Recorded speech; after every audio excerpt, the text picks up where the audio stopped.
time no see. I feel like I'm starting all of my videos like that.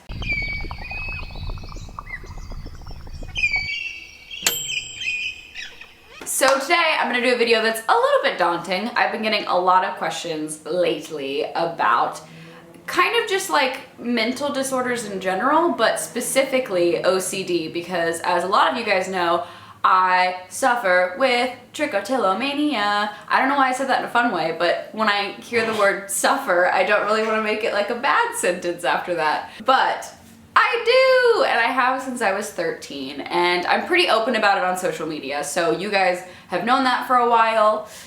So I do tend to get a lot of questions about it, and the last time I did an update video, I looked like this. There are many different forms of trich. Mine is eyelashes and eyebrows. The last time I filmed a video about my OCD or my trichotillomania, it was when I was in high school, and I was really struggling with it then. And the reason why I made that video was because I got questions about my eyelashes and eyebrows, not because I necessarily wanted to. Now I want to, because it's something that I feel like I've kind of gotten under control lately. On my Twitter, I just tweeted out real quickly, hey, any questions if I were to make a video? And you guys asked me some questions. Also, if the lighting gets liney at any point in this video, it's because I'm shooting this in the living room, so I'm sorry. First question, what is trichotillomania? That's a really easy one to answer, but also a difficult one. In the last video that I made, I said it was an ICD, which is an impulse control disorder. And although that is sort of true, things like kleptomania and pyromania are also categorized as ICD, which basically means you have these like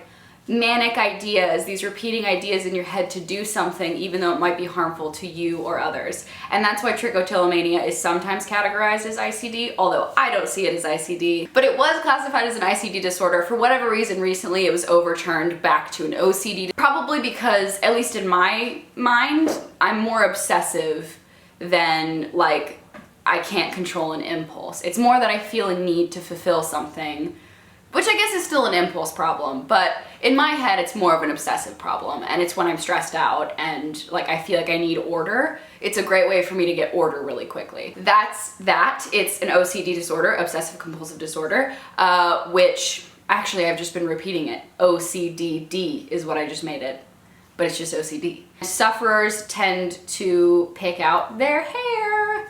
That's what trichotillomania is. A lot of people suffer with pulling from their scalp. I primarily pull from my eyelashes and my eyebrows, and it's definitely not fun. And like I said in the last video that I made about this, I was clearly struggling with it because you can tell I don't have eyebrows. Now I have eyebrows and eyelashes, and I've been getting a lot of lovely comments from you guys on Twitter and Instagram and a few other places being like, hey, saw your eyelashes look good. Good for you, girl. And I'm like, thank you so much for your support. Next question. What are your triggers? Like I said before, stress is a big one. So if I'm stressed out, I will instantly go into like pick mode, just to kind of regain balance in my head. Or if I'm really tired, like if I know I need a nap, but I can't really sleep. If I'm sad, mostly it's just like emotional distress because it's something that I'm comfortable with. So it's like a comfort zone for me if I pick. And it's also like ritualistic, so it calms you down if you're picking. Next question that I actually got this a couple times, which was surprising to me, but what was the most difficult situation you were in because you picked? I would say my high school experience was difficult, or more so like my cheerleading experience, because like cheerleaders aren't all typical girly girls that want to look pretty all the time. But my cheer squad kind of was.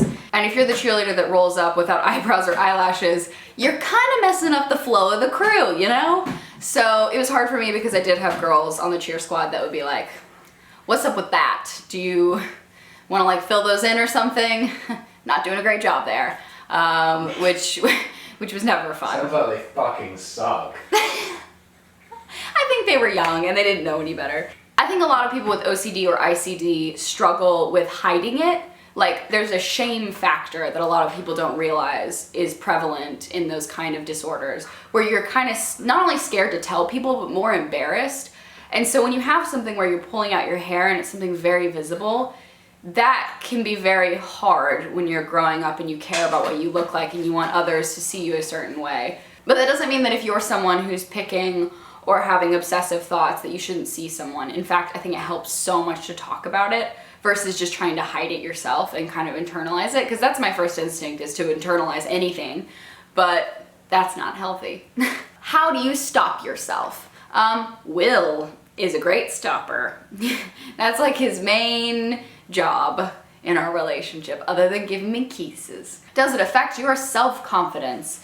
Like I said before, I'm doing pretty well right now, which is why I'm making this video, but before it did, definitely. I think I transfer my obsessiveness to different things. So like my skin is a big self-confidence issue that I have, but for the most part, I'm okay. I'm pretty happy with myself. I'm fine. Next question, does it hurt?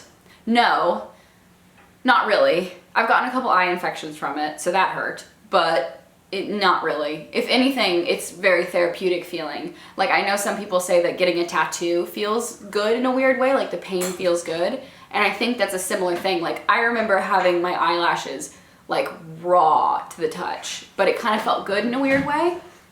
Or like biting your nails, you know, when you get down to the nub of your nail and it kind of feels good in a weird way. I think that's why it's slightly satisfying sometimes, for whatever reason. Does this sound like I'm crazy? If I picked my nails down to the nub. And you do that thing where you press it and it kind of feels good? Oh. No? How did you know you had it? When I was 13 years old, I started wearing makeup, and I would put on mascara and I would pull out the clumps of mascara, and it was like this thing I would do at the end of the day. In fact, I remember being excited to come home from school because I could do that. And I wouldn't look like weird in class, like pulling out my mascara. So I guess that was the start of like my hidden obsessiveness.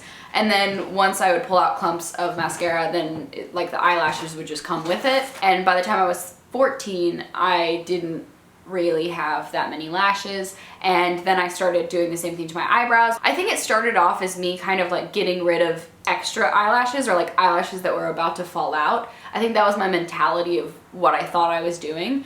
In reality, I was just searching for eyelashes that would come out. When my parents finally figured it out and like took me to therapy and stuff, I had already figured it out on my own because it was something that was worrying me that I was doing it. And it's not like once I went to my therapist and was like, I think I have trichotillomania, she was like, are you sure? It was like, oh, you don't have eyebrows or eyelashes. Of course. That's kind of how I found out I had it, was just experiencing it, looking it up, and then going to see a therapist about it and knowing that it was an issue. And I've seen several therapists about it. I've now actively had it for 8 years, so woo. Next question, can it be cured? No. Yay, no. No, it cannot be cured. There are people that will say that antidepressants help, but I think a lot of it is that you have triggers like stress or anxiety or whatever, and then this is like an after effect of that. So if you deal with the stress and anxiety, you kind of don't have to worry about trichotillomania anymore. So like in my life, I'm not super stressed out right now. Although I did complain about being stressed earlier today. I'm in the spot now where I'm not in such emotional distress that I can be aware of it and then keep myself from doing it. So no, it can't be cured, really. But to give you some hope, a lot of people go in remission with trichotillomania or OCD. A lot of different disorders that kind of are on that same spectrum will go into remission. So you kind of get these lucky spurts where you don't feel it necessary. In general, just be aware of what sets you off, you know? And that's with anything. That's with anxiety, that's with depression, whatever it is. Know what your triggers are when it comes to mental health disorders, because that's kind of like taking the power out of whatever has control over you. And being like, nope, I'm not gonna put myself in a situation that's gonna make me feel or act a certain way. So, yay. And on that point, feel free to leave comments down below. I'm gonna have a full discussion with you guys so that we can keep this open and honest. I would love to answer any other questions that you guys have. If any of you suffer with an OCD or ICD, let me know in the comments down below, and we can have a little chat and make ourselves feel better and whatever. And by the way, I got all of these questions on my Twitter, which you can check out here or here, depending on where I put it. And then also you can ask me some questions on Tumblr anonymously if you want to, if you don't want to have your comments posted down below. So you can go ask me stuff on my Tumblr over here if you want to. I hope you guys enjoyed this video. I hope it helped some of you guys. And if you liked it, give it a like, subscribe if you haven't already. And I will see you guys next time. I'm headed to VidCon right now, actually, so. Woo! Love you guys so much. Bye. See you next time. Bye.